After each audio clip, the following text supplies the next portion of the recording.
Hello, Megghan Thompson here with Megghan Thompson Coaching, and we have our resident teen expert here, Autumn Brennan. Welcome. Hello, everybody. Welcome. Thank you, Megghan, for bringing me on and chatting with me today. Can't wait to hear what we have to say. So excited about this conversation today. We're going to talk all about 3 myths about listening to your teen when they're yelling at you.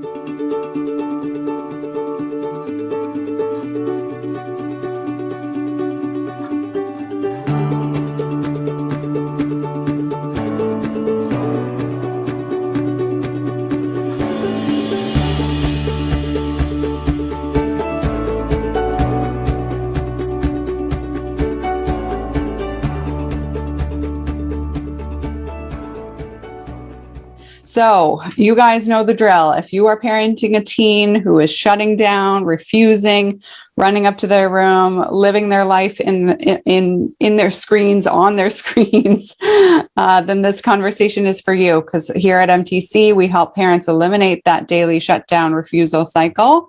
And we do it by working directly with teens. And Autumn is one of our expert coaches, our lead expert coach in our teen program. So excited to bring more of the team to our show. And Autumn gets to start the bill with each other for how many years now? I don't know. Like a decade, it feels like. It feels like a decade because we have such similar expertise. It's been a little less than that.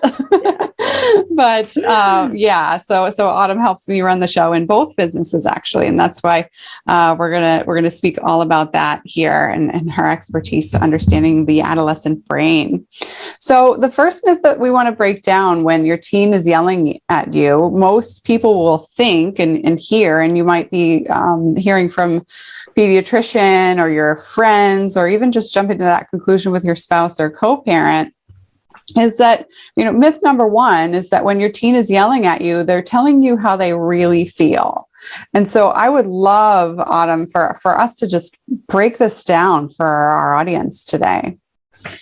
Yeah. So, one of the things that we talk a lot about in our program is understanding how the brain works and how emotion works, right? We kind of come from that philosophy that you have to understand what the problem is. You have to understand how something works really in order to be able to change it or to fix it. Those words give me the EBGBs, and then when you join us, you're going to figure out why. But to address it, really. And when we think about the idea that when your teen is angry, that they're telling you what they really feel, one of the things that we're making an assumption around is that when your teen is angry, they're in their conscious brain, that they are in control of what it is that they're thinking and they're saying in that moment. And we know, anyone who works with any kind of in any kind of field that addresses the nervous system, we know that when somebody is feeling an intense emotion and their fight, flight, or freeze response has been activated, that the reality is no, they're not in control of what it is that they're saying. The words that are coming out of their mouth are not coming from a part of their brain that has thought this through or really has taken some time to put meaning behind it.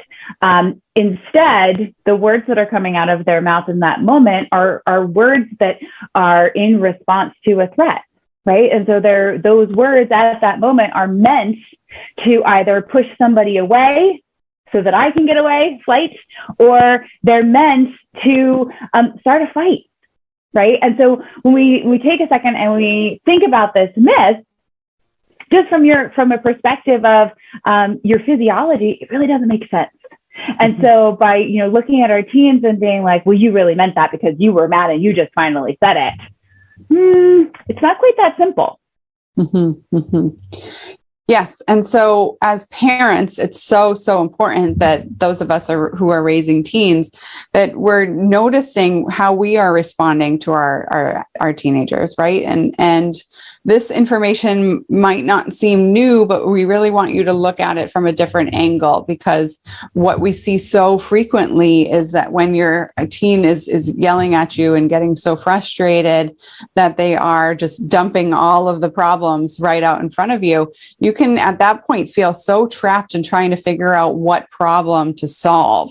And we see so many parents, we talk to so many parents over the years and even just now, telling us that they're trapped, literally like sorting through garbage or sorting through vomit when their teen has vomited their whole, worries, concerns, and fears out on the table right in that moment. So Autumn, I want us to break down the parents that we work with. What do they really, what do they typically say in terms of how how they're interpreting this experience, where they feel stuck, right? Because we know that you as our listener and those of you who might be watching this recording are right there with the families that we work directly with in terms of how people can get stuck. So what are one of the reasons why this process can feel so muddy?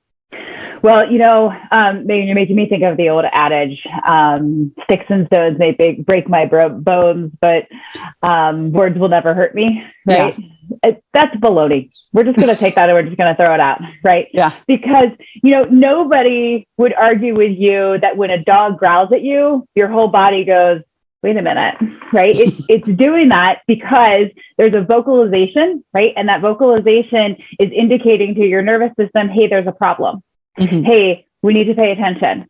And, it's no different than when your teenager is word vomiting. I like your reference there, is word vomiting the emotion that is kind of building up inside of them, right? It's like an explosive action that they've got these words coming out.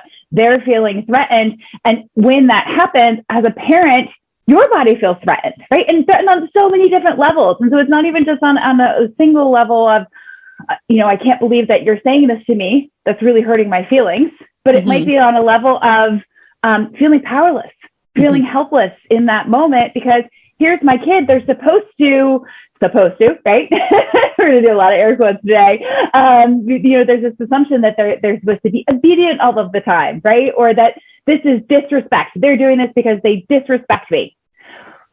What's wrong with me as a parent? Why doesn't my child disrespect me? Or why is my child disrespecting me? Right. Mm-hmm. And so there's pain on the level of, I can't believe they're saying that. I love this person and they're hurting me. There's pain on the level of, what am I doing wrong? What's wrong with me? Right. And so the parent themselves starts to stack up their own emotion.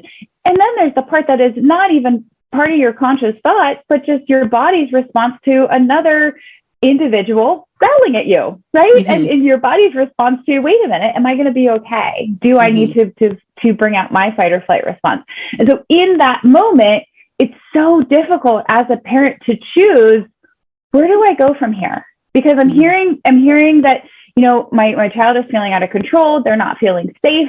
And it's also true, I'm having a lot of my own stuff come up, and not because I'm doing something wrong, but because I'm human. Yeah.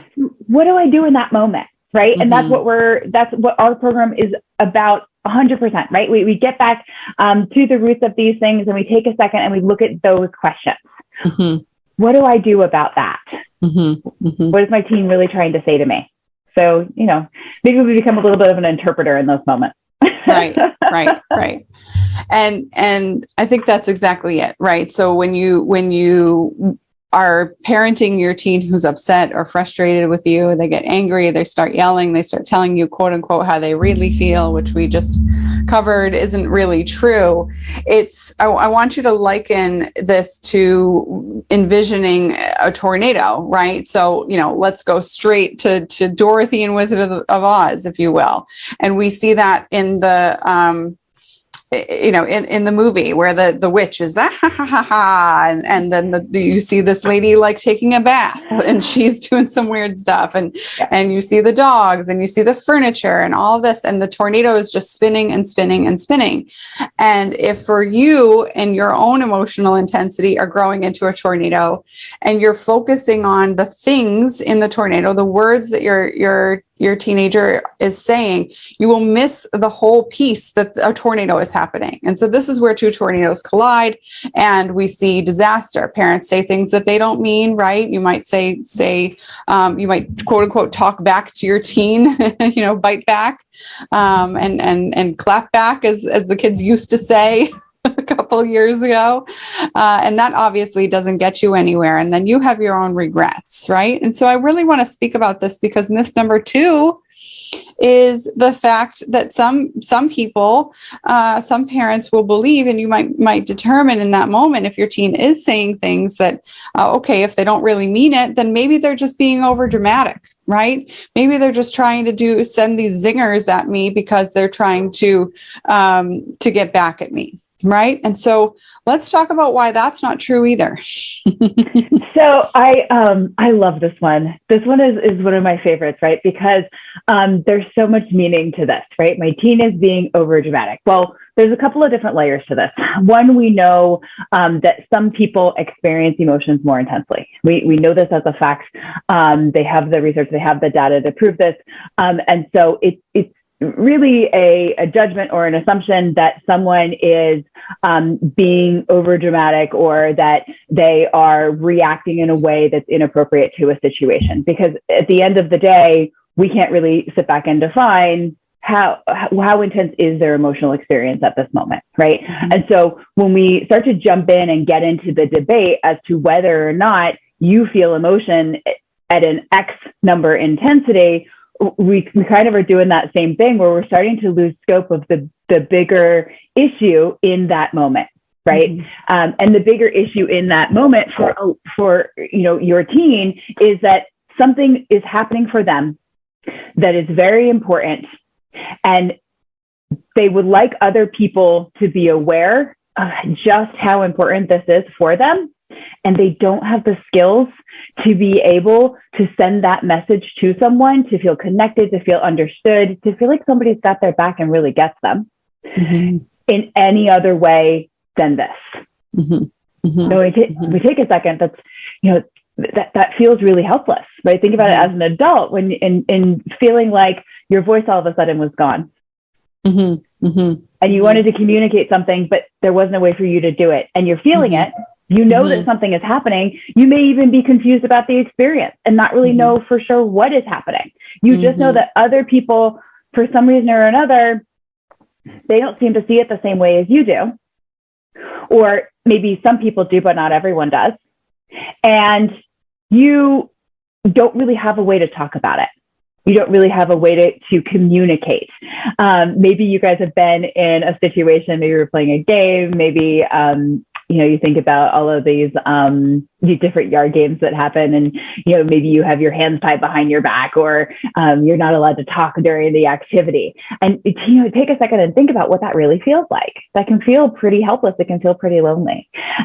When your teen is having these moments of being over dramatic, really, that's what's happening for them.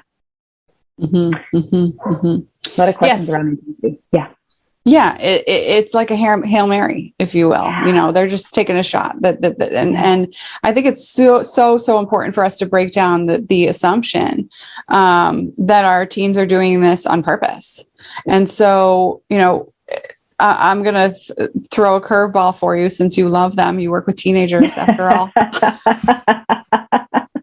And I'm going to pretend I'm a parent, right? We've been working with these with parents with this level of need for years and years and years. And so a parent might say, right, let's think about this. Okay, if my teen can be this cutting, Autumn, mm-hmm. why can't they be that intentional with, ahead of the time that they're exploding? Help me. I don't get it. Right. So let's talk about that. Right. So when we talk about this, I'm going to actually bring you back to a little earlier in the program when I talked about the difference in somebody's nervous system from when they are calm and they are collected and they have access to their cognitive brain, their thinking brain, their conscious brain, right? Versus when you are in a fight or flight, when you're experiencing an intense emotion or maybe emotions, I'm going to keep bringing us back to that concept as well, too.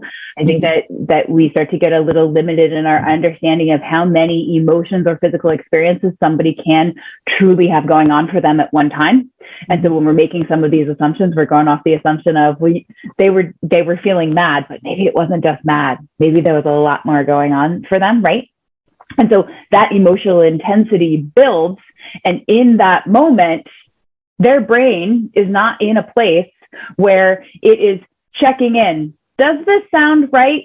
Does this fit these other things that we've thought or we've talked about previously? It's not going back. It's not having those moments. It's not having a moment of what's going to be the outcome of what I do right now? How is this going to impact the relationship that I have with my parent? They might not even go further than, if I say this to my parents, if I were to use X explicative, right? Yes. My parents' face is going to turn bright red and I'm going to get screamed at. That might not even happen until the word has already left their mouth and your facial expressions are changing and they're going, oh, and there goes the other one, right? Exactly. Because in that moment, just like, anytime your body is in a fight or flight, you're only thinking about the right now. How do I get out of this situation? How do I get these emotions out of my body? How do I not feel like I feel right now? Right? Everything becomes about moving yourself away from the current miserable or the current painful, even out of control feeling that they're currently in.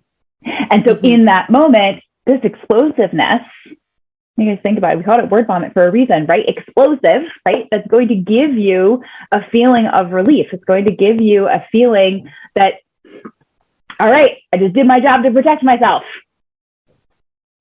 right? Noticing that.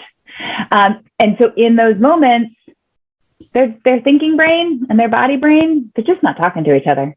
And so if we set the expectation that they're going to be intentional in the way that they communicate without them being in control of their emotions, without them having the skills that they need to be less confused about the number of emotions they have, why those emotions are so intense, if we don't give them the information that they need to be able to decrease the intensity of those emotions in the moment, to recognize, I just went into my fight or flight. Wait a minute.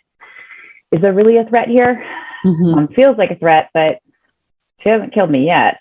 So maybe, right? Kind of recognizing that. If we don't give them the skills that they need to be able to, once they have that under control, keep it under control, right? By using language, by using phrases, they're going to keep them connected.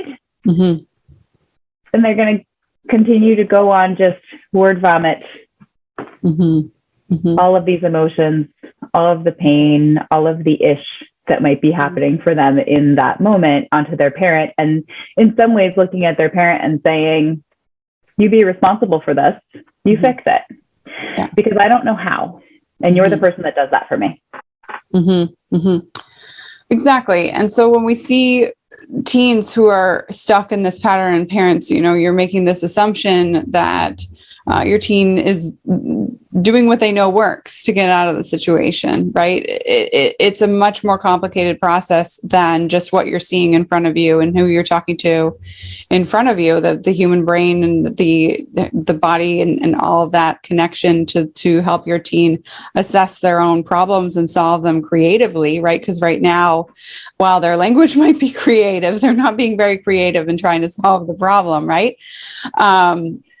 All of those require many, many skills, and it's much more complicated than just assuming that your teen is going to, if you give them the words to tell you differently what to say, that they'll be able to do that right away, right?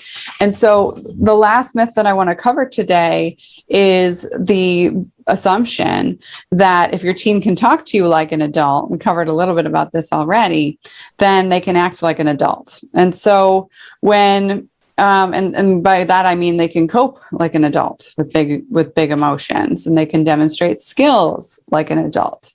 So let's spend a little bit of time here, but then I want to talk about how to how to break out of this pattern, right? Because we do have a limited time today for our conversation, but I want to make sure that parents know exactly what's going to help break out of this pattern too.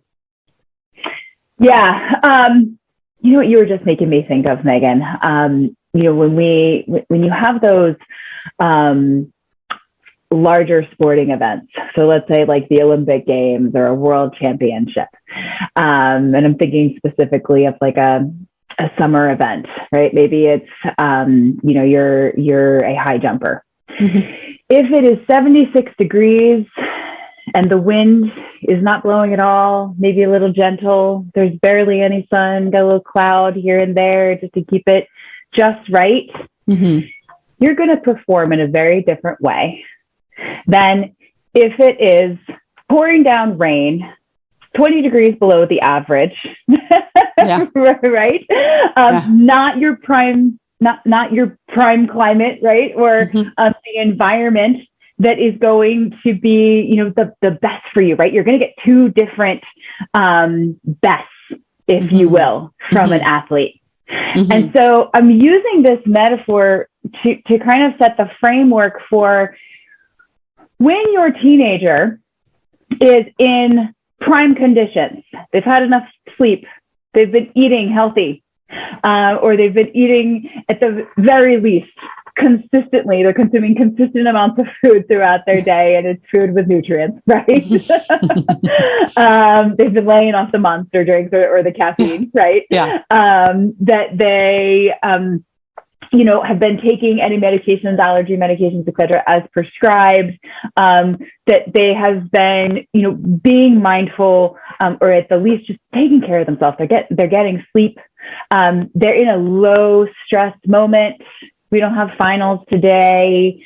SATs were over last night, right? Maybe their favorite relative is over and you guys are hanging out and they are presenting themselves like they're 5 years older. That makes mm-hmm. sense. We got prime mm-hmm. conditions working. Mm-hmm. We are relaxed. We're in that brain state where the cognitive brain is thriving, right? Mm-hmm. It's the emotional intensity isn't there.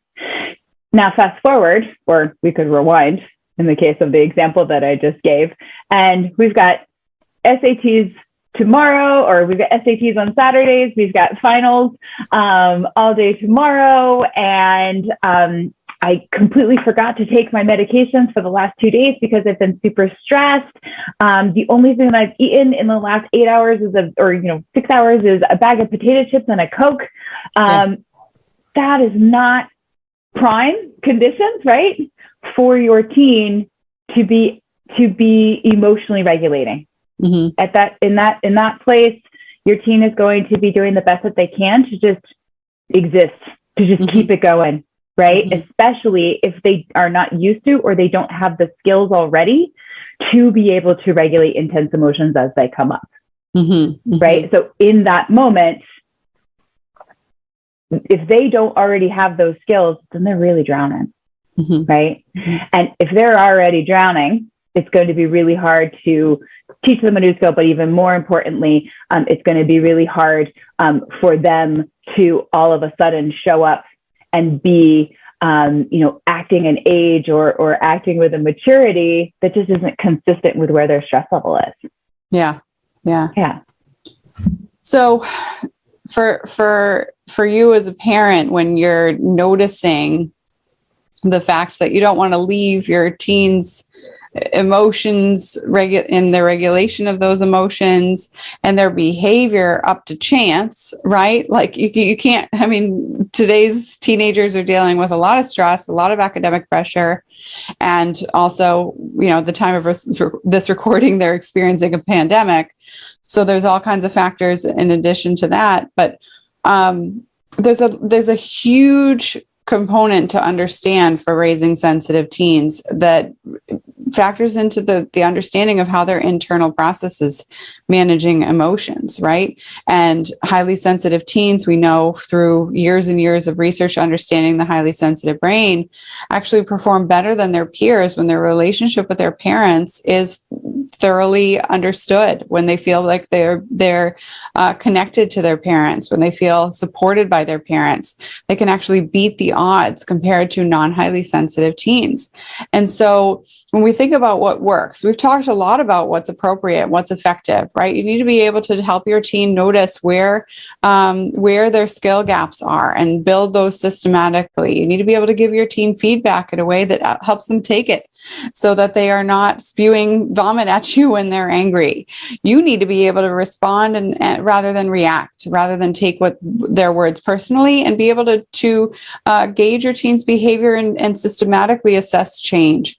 And all of that requires you to also have the skill to do this playfully, right? And you can be playful with a teenager. Doesn't have to be all talk and all adult conversation. And so when we think about being able to break this down in a way that your teenager will take it in, will digest it, will receive it as something that they want to work on with you rather than on their own, because they've got it, mom, right? Or they don't want to hear it, or they have no idea what emotion they're feeling because you've been quizzing them, right? This takes a lot of work, and it does take expert support for many, many parents of sensitive kids. We've seen this consistently over the decade plus that both of us individually have been working in this field. And so there is an opportunity for you to be able to have a conversation with one of our coaches on our team to really get clear on where you guys are stuck, what you might be struggling with, and whether or not we can help. And if that's the case, we break down what your goals are with your teen, what your teen's goals are for them, and we can share with you all about how that works if we decide that it's a good fit. And that would have to happen on a phone call, because we need to know what your teen is thinking, what you're thinking about your problems, and also decide if there's another appropriate avenue of support that would be better. So we are happy to invite you on a conversation with one of our team members to dive deeper into this problem, to understand what your exact next steps need to be to break out of this pattern. And you'll need to do that by going over to megganthompsoncoaching.com/teen talk, and you'll arrange a time to speak with one of our coaches. And in that conversation, your teen will have time, you will have time, and then we'll have time together with the family, the teen and parents, or parent, depending on the structure of your home. And we'll break down where you guys are stuck and what goals you have. But obviously, whether or not we can help you has to be decided on a conversation, because obviously we have to build trust with your teen as well, if that is the right fit, in addition to understanding for you what your expectations are for your teen and if we can help you get there. So obviously, we are happy to have those conversations. It's free. There's no risk involved in that respect. And feel free to reach out and book that call and have that conversation, because the hardest part about parenting a teenager is trying to do it in a vacuum, right? Yeah. Hardest part about parenting a teenager is not having your own support system. Yeah, definitely. It's such a tricky time. Yeah. We were all there once. Right. Okay. So thank you for tuning in today. We'll catch you on the next show, and we look forward to having a conversation with you soon.